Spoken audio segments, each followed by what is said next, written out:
Selamat pagi, selamat datang di konten kita, konten kenalan dengan Guru Semangsa. Baik, pada kesempatan kali ini, saya sedang berada di antara guru-guru hebat Semangsa. Selamat pagi Bu Rini. Selamat pagi. Selamat pagi Bu Ida. Selamat pagi Mbak. Selamat pagi Pak Yahman. Selamat pagi. Bagaimana kabarnya Pak Bu? Alhamdulillah. Alhamdulillah. Pasti penasaran kan, kira-kira beliau-beliau ini guru mata pelajaran apa ya? Coba kita minta clue sedikit-sedikit ya. Dimulai dari Pak Yahman. Sifat koligatif larutan. Sifat koligatif larutan. Bu Ida? Melaju, yuk laju reaksi. Laju reaksi. Bu Rini? Asam basa. Asam basa. Kira-kira itu tentang pelajaran apa ya? Ya, benar sekali. Beliau-beliau dari mata pelajaran Kimia. kimia gitu ya. Jadi kita kenalan satu-satu yuk biar nggak penasaran mana yang kira-kira lebih senior ya. Oh, Pak Yahman. Pak Yahman sudah berapa tahun Pak di Semangsa? Saya di Semangsa mulai Juli 2011. Namun 93 saya sudah jadi guru. Dari 93. Sudah jadi guru. Saya belum lahir itu Pak. Belum lahir. Belum lahir. Ya berarti di Semangsa sudah sekitar 10 tahun. 10 tahun. Wah, termasuk senior juga ya. Yuk kita pindah ke sampingnya Bu Ida. Sudah berapa tahun Ibu? Saya di SMA 1 sejak tahun 2003 sampai sekarang ya sekitar hampir 17 tahun ya. 17 tahun Ya, ya Bu? hampir. Hampir 17 Iya, tahun. betul. Wah, lumayan lama ya. Sudah lama ya. Kita tanya ke yang paling muda. Bu Rini, sudah berapa tahun Ibu? Iya, karena saya paling muda, saya mengajar di SMA 1 sejak tahun 2018. Sejak tahun 2018 sampai 2021 Iya, ya Bu ya. iya. Berarti Tapi sekitar Mbak, Ada tapinya. Oh, ada sudah tapinya? mengajar sejak 2002. oh sudah mengajar Iya. dari tahun 2002. Baik, ini kan beliau Anda kan sudah mengajar sekian belas tahun ya Bu ya. Dan kita mengalami namanya pandemi yang mengharuskan kita semua belajar dan bekerja dari rumah hampir selama 2 tahun. Boleh diceritakan nggak Bu, Pak, keluh kesah selama pandemi 2 tahun ini? Boleh? Siapa dulu, Bu Rini? Pak Yahman dulu, monggo Pak. Ini memang selama 2 tahun ini saya selaku guru pun sebetulnya ikut prihatin. Karena sebelum masa pandemi itu kalau anak SMA 1 sangat antusias sekali. Bahkan mungkin banyak prestasi yang ditorehkan. Iya. Bahkan mungkin minat belajar siswa itu besar sekali. Namun di 2 tahun terakhir ini sudah ada tanda-tanda, bahkan mungkin ada anak yang motivasinya kurang karena mungkin jenuh Iya. PJJ terus. Iya. Ini terbukti dari masalah-masalah yang ada saat ini bahwa setiap kelas itu ada 3 atau 4 bahkan mungkin 5 anak yang bermasalah karena tugasnya tidak mengumpulkan. Bahkan sampai puluhan tugas itu belum bisa mengumpulkan. Nah, hal ini menandakan bahwa ini adalah ada kejenuhan. Iya. Bukan berarti di sini akan menjadi kendala yang besar. Namun memang ini hanya beberapa siswa saja yang memang harus segera diatasi supaya nanti ini bisa menyusul untuk menyelesaikan tugas sehingga pada akhirnya juga nilai raport akan segera diselesaikan. Berarti kendala terbesar dari pelajaran jarak jauh itu ya Pak ya, karena anak-anak sering menunda. Jadi menumpuk di Iya, belakang. diantaranya karena mungkin juga ada kejenuhan tadi Iya. sehingga tugas-tugasnya tidak segera diselesaikan sehingga pada akhirnya menjadi lebih banyak numpuk tugas tidak diselesaikan. Baik, terima kasih Pak Yahman. Bagaimana dengan kesannya Bu Ida? Kalau menurut saya pandemi ini membuat atau membawa suatu titik yang dimana untuk anak-anak, kemudian untuk orang tua, kemudian juga kepada kami sebagai Bapak Ibu guru itu mempunyai tugas berat ya. Karena dalam PJJ apalagi kita tidak tahu latar belakang dari peserta didik yang kita ampu. Jadi apakah mereka berasal dari anak-anak orang mampu atau anak-anak kurang mampu yang terkendala dengan PJJ, karena PJJ itu kan membutuhkan biaya untuk bisa mengikuti pelajaran jarak jauh menggunakan alat transportasi khususnya HP atau internet dan lain sebagainya. Nah itu memang tantangan berat bagi kami sebagai orang tua juga pendidik untuk supaya mereka tidak terkendala, walaupun pasti masih ada kendala yang dihadapi, dan kendala-kendala itu sampai saat ini juga masih kita usahakan untuk selalu kita tangani untuk tugas-tugas mereka, karena ini sudah mulai akan melaksanakan tatap muka, dan juga sebentar lagi kita akan melaksanakan laporan hasil belajar akhir tahun atau kenaikan kelas.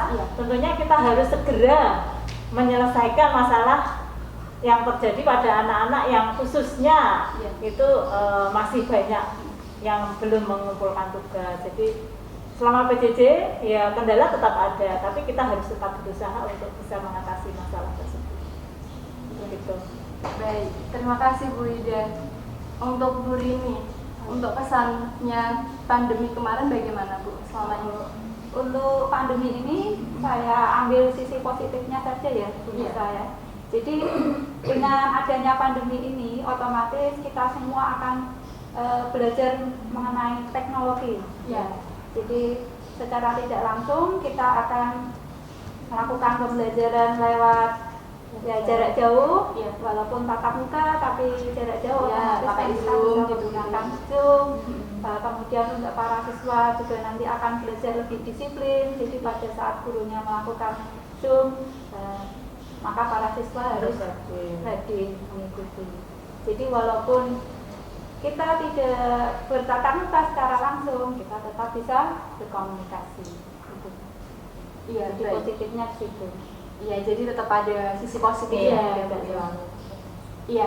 Tapi alhamdulillahnya ada wacana untuk tahun ini, semester baru besok bulan Juli ini, Pak Nadiem Makarim itu menetapkan untuk pembelajaran tatap muka. Dan alhamdulillahnya SMA Negeri 1 Ungaran itu merupakan salah satu sekolah yang sudah siap untuk melaksanakan pembelajaran tatap muka.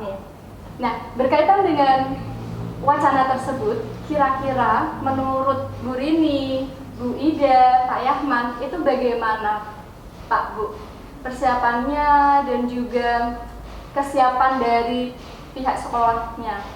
Tanya dulu. Ya, boleh Bu Ida. Kalau persiapan untuk pembelajaran tatap muka tahun ini, insya Allah kita sudah siap dari tahun kedua pandemi ya. Kita 2020 berarti ya. Nah, 2020 kemarin kita memang walaupun belum ada instruksi dari Bapak Menteri, tapi kita sudah mempersiapkan diri jika sewaktu-waktu ternyata ada jadwal untuk tatap muka. Dan alhamdulillah kemarin kita sudah melaksanakan uji coba tatap muka untuk anak-anak yang jaraknya dekat. Jadi untuk tatap muka insya Allah tahun ini kita siap. Berbagai persiapan sudah kita lakukan, termasuk sarana prasarana, kurikulum, dan Bapak Ibu guru sudah melaksanakan vaksinasi 2 kali itu sebagai persiapan untuk pelajaran tatap muka. Insya Allah siap kita, karena anak-anak juga sudah mulai jenuh dan mereka tentunya sangat menunggu kapan segera tatap muka, walaupun tidak 100% ya, nanti ada kriteria untuk anak-anakku yang bisa mengikuti tatap muka. Baik, terima kasih Bu Ida. Pak Yahman ingin menambahi Pak? Sudah? Bu Rini? Sama seperti Bu Ida. Ya, harapannya siap. Ya, harapannya untuk pembelajaran tatap muka segera dimulai, karena kami dari guru-guru Semansa juga sudah sangat siap ya, Bu. Bahkan dari tahun bisa satu lagi, tentunya anak-anakku juga kami harapkan untuk mempersiapkan diri taat prokes, karena memang ya harus kita lakukan adalah prokes. yang Iya. paling utama itu sebagai kunci Iya. untuk persiapan pelajaran tatap muka. Jadi harus selalu memakai masker, menjaga jarak, Cuci mencuci tangan. tangan dan sebagainya yang sudah pernah kita lakukan pada waktu uji coba, kita tingkatkan lagi supaya benar-benar di tatap muka ini kita terhindar dari pandemi COVID-19. Amin. Dan kita tentunya berdoa mudah-mudahan COVID-nya segera hilang dari muka bumi Indonesia, muka bumi lah ya, Iya. khususnya Indonesia. Jadi kita bisa hidup walaupun tidak normal, Iya. tapi kita mau ingin hidup normal seperti sebelum pandemi, seperti itu. Amin. Amin. Amin. Nah, berkaitan dengan pembelajaran tatap muka, saya penasaran nih Bu, kira-kira pesan apa yang ingin Anda sampaikan ke anak-anak agar mendapatkan nilai setidaknya batas KKM di kelas kimia? Ya, Mbak. Pak Iman dulu, Bu Rini dulu.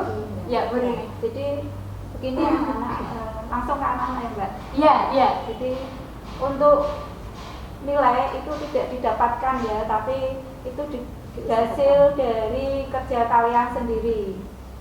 Jadi untuk kalian bisa mencapai nilai KKM itu otomatis untuk tatap muka nanti kalian harus mengikuti setiap pembelajaran. Lalu kalau misalkan ada tugas, ya segera dikerjakan. Kalau misalkan ada evaluasi, kalian harus tetap mengikuti. Jadi itu kuncinya, karena nilai itu bukan didapatkan secara cuma-cuma, tapi itu adalah hasil dari kerja keras kalian sendiri. Otomatis kalau kalian rajin, Iya. nilai kalian pasti tidak hanya pas KKM, tapi di akhir Lebih dari KKM. Ya, betul. Gitu. Iya. Pak Yahman?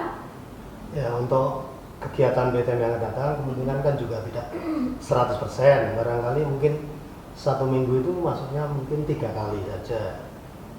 Tentunya tetap menggunakan protokol kesehatan karena dalam satu kelas mungkin hanya 50% yang masuk, mungkin gantian hari berikutnya 50% masuk, maka tetap perlu motivasi dari pribadi anak-anak itu untuk bisa mengikuti secara sungguh-sungguh.